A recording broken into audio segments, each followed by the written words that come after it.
everyone! Welcome sa kusina ni Madam at tayo nga ay mag-i-steam ngayon ng itlog with minced pork, 3 itlog at saka 5 sukat ng tubig gamit yung shell ng ating itlog.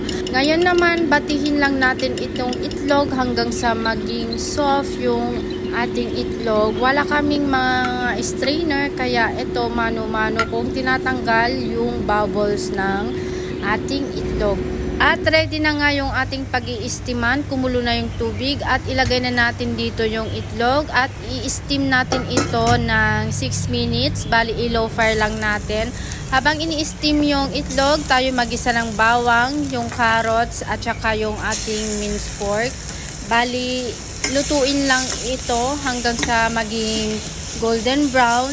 Saka naman natin ilagay yung ating pinaka-sauce na ginawa. Bali, itong sauce na ito, light soy sauce, oyster sauce, konting brown sugar, at nilagyan ko na rin ng konting cornstarch, pampalapot sa ating ginagawa para naman may konting lapot-lapot yung ating sauce na ilalagay.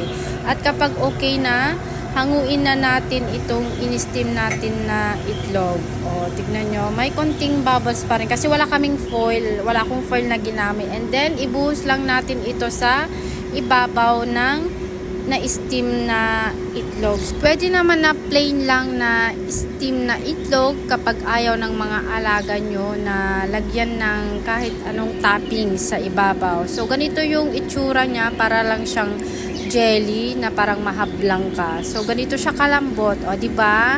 Ang sarap nito.